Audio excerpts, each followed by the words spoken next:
Chapter 18. I watched as 4 men from each SUV stepped out.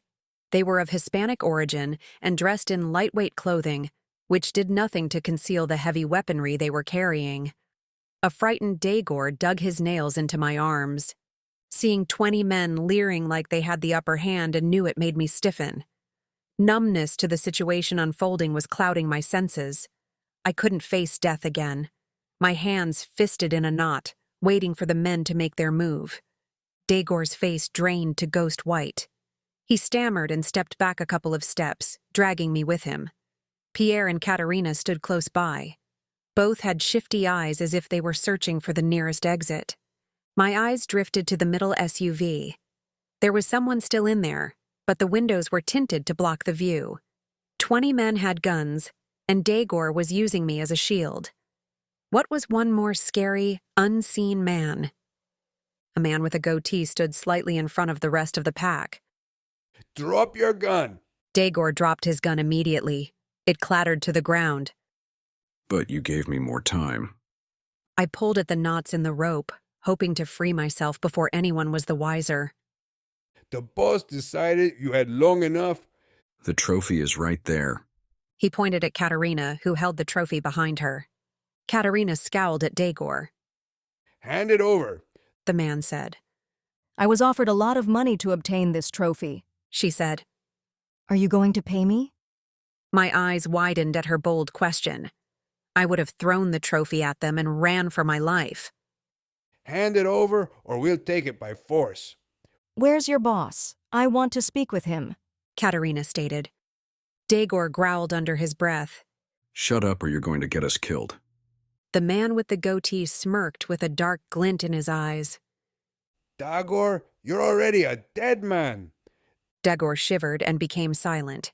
He stayed behind me. Give me the trophy now. This is your last warning. With one wave of his finger, 19 guns were pointed at Katerina. She choked and backed up, looking for an escape in both directions. Pierre stood near but offered no help. He concentrated on the scene unfolding. "Give it to him," I yelled. I was sick of guns being pointed at me and sticking me in the ribs. I didn't care what secret the trophy held. 2 men advanced. Pierre's eyes narrowed as he was ready to make his move. His gun was tucked into the back of his pants waistband. His fingers twitched slightly. If he drew his gun and shot at the men, they would shoot back. It would be a bloodbath, with me standing in the middle. Katerina gripped the trophy. Pierre's hand moved, and I stepped to the side, with Dagor still clutching me. As the men advanced and closed in on Katerina, she yelped and threw me the trophy. My first reaction was to catch it, but Dagor's grasp was tight. By the time I freed myself from Dagor and the loosened rope, the trophy crashed onto the pavement. Shards and splinters of the trophy broke off in a cascade of destruction. All eyes widened and gasped at the destroyed trophy. It seemed as though 10 minutes passed before anyone said anything or moved. The man with the goatee broke the silence with a roar. Find it. 3 men scurried over to the debris, searching the scraps for their secret. I took a step back, wanting to distance myself. A crunching sound under my shoe made me halt and peer down. I was sure it was just more debris from the wreckage. A black speck caught my eye. I reached down casually so as to not draw any unwanted attention and plucked a piece off the ground. A trophy chunk was stuck to a small black encasing. I broke the black nugget off the trophy chunk. What's that? I jumped from surprise. It's just a part of the trophy, I said, palming the black secret and tossing the trophy chunk to the ground near the men who were searching the debris. As soon as the man turned away, I pocketed the black case. I don't know what made me do it. I wanted the secret far away, but I didn't want the cartel to have it. A high-pitched squeal broke through the air. It traveled from the front lot all the way to the back lot. Screeching of tires and slamming of brakes made us all look beyond the black SUVs to Maya's car flying through the lot with Muffin at the wheel. Muffin swerved the car to squeeze through the SUV barricade. She grazed both sides of Maya's car with a shiver-inducing metal-on-metal scraping sound. Muffin repeatedly honked the horn. The men scattered to avoid the vehicle descending upon us in fury. To the side of me, Katerina and Pierre made a run for it in the confusion. The car slid to a screeching halt in front of me. "Get in!" Muffin hollered. I wrenched open the dented and scraped back door and dove in. Daigor grabbed at my foot before I could close the door. He held my ankle with a crushing grip. I don't think so. You need to die. I kicked out my free leg, nailing his whole face with my shoe. His hands sprung open as he stumbled back. Muffin revved the engine and peeled away before I could close my door. The open door slammed into Daigor as she whipped around to escape. Guns were pointed and cocked as Muffin squeezed the car through the barricade again. The same ear-splitting sound of scraping metal made my skin alight with bumps. A bullet shattered the rear window, making us scream. The sound of bullets pelting the back of the car drowned out Maya's screams until we flew around the corner and out to the street. I clutched my chest until I could breathe again. I turned to peek out the rear window to see if anyone was following us. The window was shattered into 1,000 glass shards. I couldn't make out anything. "Muffin, are they following us?" I asked. "I don't know. The side mirrors are broken off. Stick your head out of the window and look." "Are you kidding me?" "It's the only way to know." I rolled down the window and tentatively stuck my head out but ducked back immediately. I wasn't expecting to see anything with my short burst. It was to see if my head would be used as target practice. I steadied myself, took a deep breath, and looked back out. I scanned the road behind us. There were vehicles driving near us. None were the same black SUVs. "I don't see them!" I shouted. As I ducked my head in to sit back down, a flash of black caught my eye. I scanned the road again and saw a black SUV. There had to be at least two, but with traffic, it was hard to tell how many more. "They're following us," I whimpered as I sat back down in the seat. "I knew we shouldn't have gone back to get her," Muffin said to Maya. Nadia is like family. We couldn't leave her. And if you would have let me call the police, we wouldn't be running and my car wouldn't be trashed. "She's not my family. Now I'm going to have to shake them off our tail.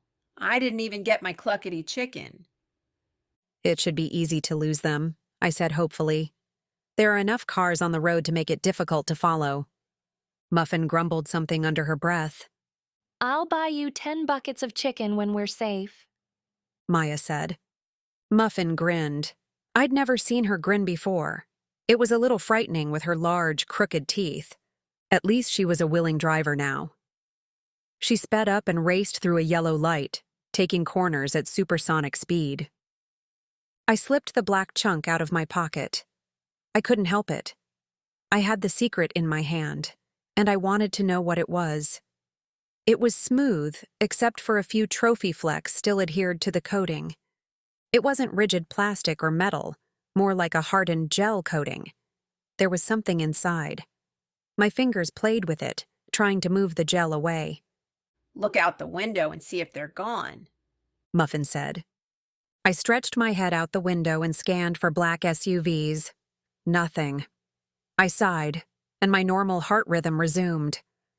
"I don't see anything," I said, sinking back into the seat. "Where are we going?" Muffin asked. We could go to my place. Maya offered. "No, everyone knows where you live. It wouldn't be safe," I said. "How about the chapel?" Muffin asked. The cops should have arrived by now to arrest Muffin. I was having second thoughts about taking part in her arrest since she just saved my life, but I'd be homeless if the police didn't step in. And I could hand over the black secret and wash my hands once and for all. The secret was alluring, but I wasn't willing to risk my life again. "Yeah, let's go back to the chapel," I agreed. Muffin rounded a few corners and drove to the chapel. What's going on over there? Maya asked. I peeked over and glanced out the front window. 2 squad cars were in the chapel parking lot. The uniformed officers were talking to Frankie, who had lost most of his feathers.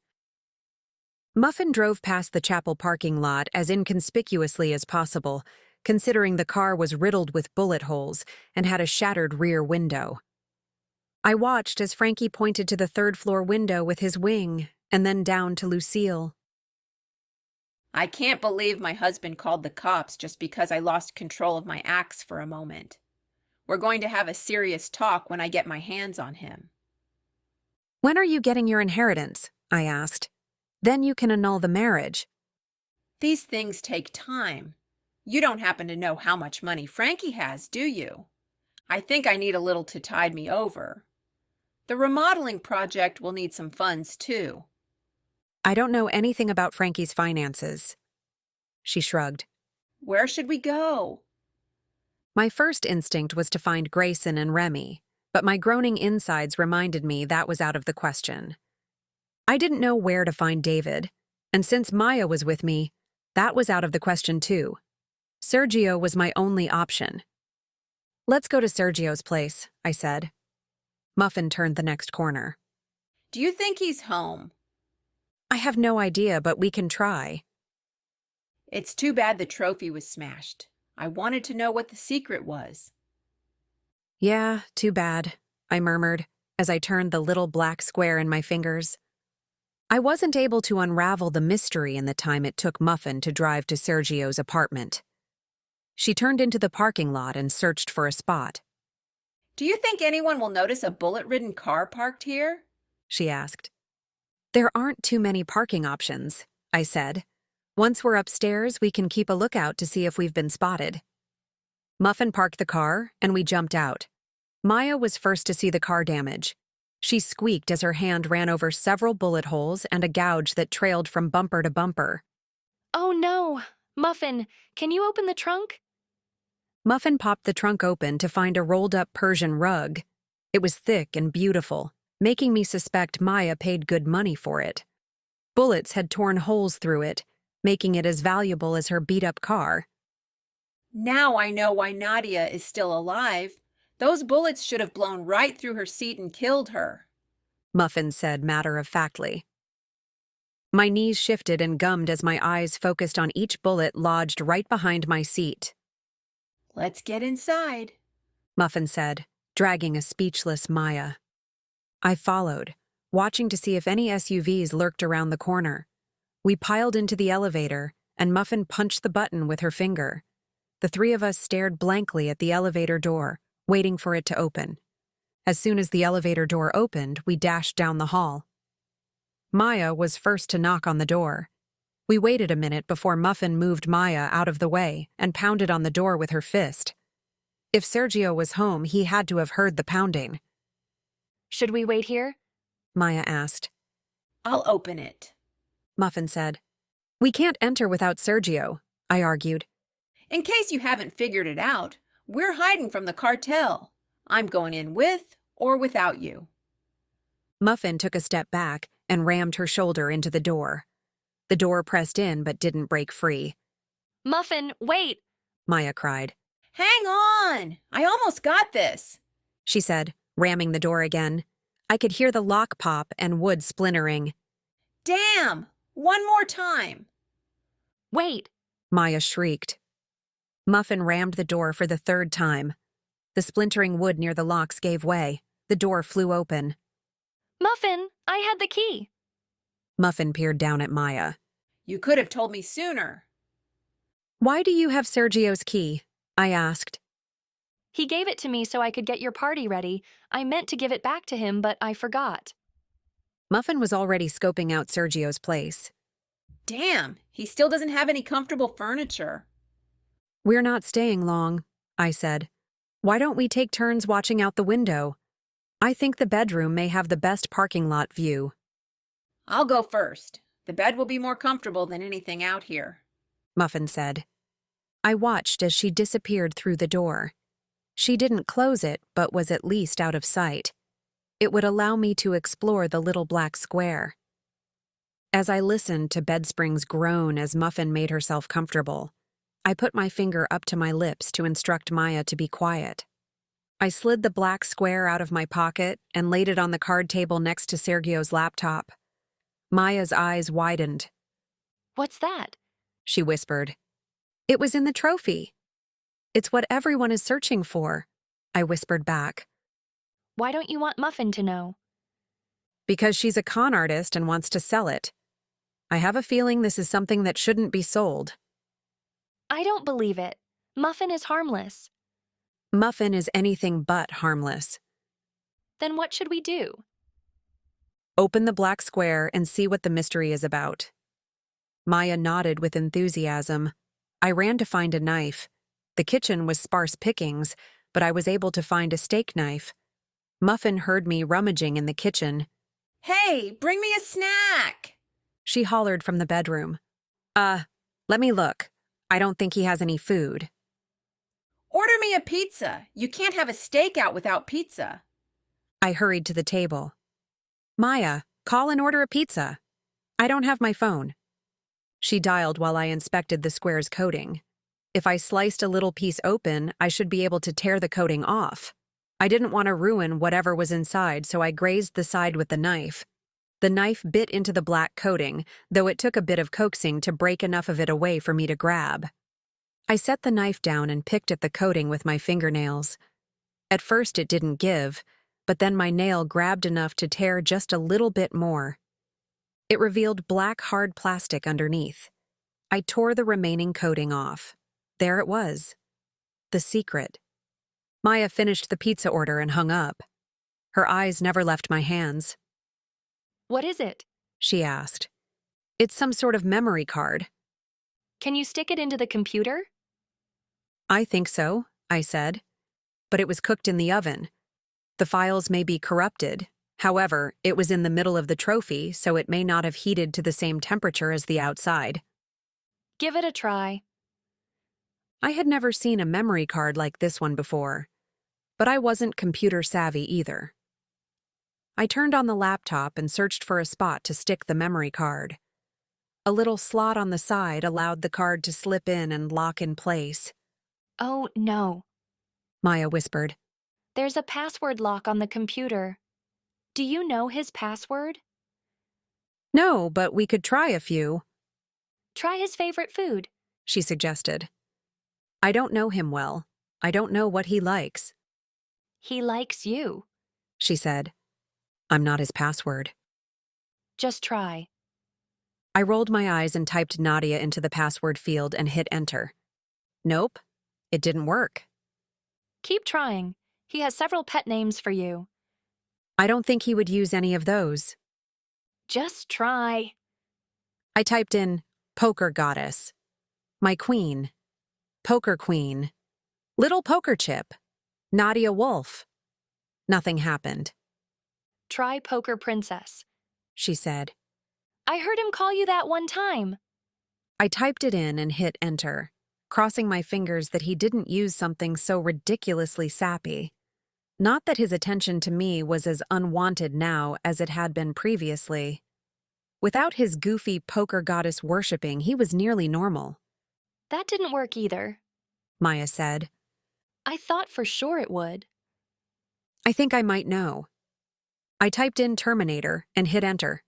The desktop popped up, allowing me to search for the drive the card was in. Here it is, I said, clicking the drive to open it. There was only one file on the memory card, but the file name was in numbers and of no help to further my investigation. I double-clicked to open the file. What's that? Maya asked as the file opened. I don't know. It's some sort of grid or code. I studied the grid to try to make sense out of it. There were dashes all through it with some letters at the bottom. This is useless, I huffed. I assumed it would help me figure out why everyone wants it. I'm more confused. No amount of staring and puzzling over it enlightened me. Someone would eventually confiscate the memory card, but I didn't know who. Before I slipped the memory card out of the slot, I sent myself an email with a copy of the file. That way, I'd be able to give the information to David no matter what. I smiled at my brilliance. There was a knock on the front door. The door wasn't fully closed due to Muffin's wreckage, and I could see a pizza delivery man through the crack. Maya ran to let him in. Is that my pizza? Muffin hollered from the bedroom. Bring it here! I'm starving from the surveillance work you're making me do. You wanted to do it because the room had a bed, I hollered back. Yes, but now my pizza is here. I need a break. Hang on, I said.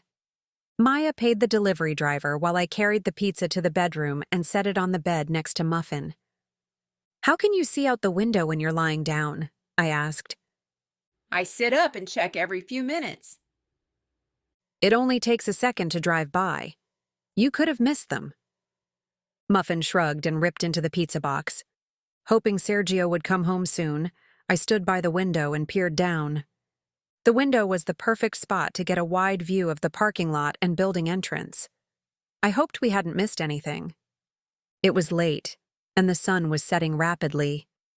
I sighed and rested my forehead on the window. So much had happened today. Only 24 hours ago, I was surrounded by a hugging line. Now I'm running from the cartel. I puzzled at how I was ever going to dig myself out of this hole when I kept digging myself deeper. My back stiffened as 3 black SUVs turned into the parking lot and pulled in front of the building. Muffin, 3 black SUVs just pulled up. Muffin squeezed next to me and pressed her head against the window. We watched as the middle SUV's rear door opened, letting out a passenger. The man said something, maybe an order, and disappeared through the front of the building. The 3 vehicles drove away. Was that? I stuttered. Yeah, that's your man, Sergio. Dude is on the wrong side of the law.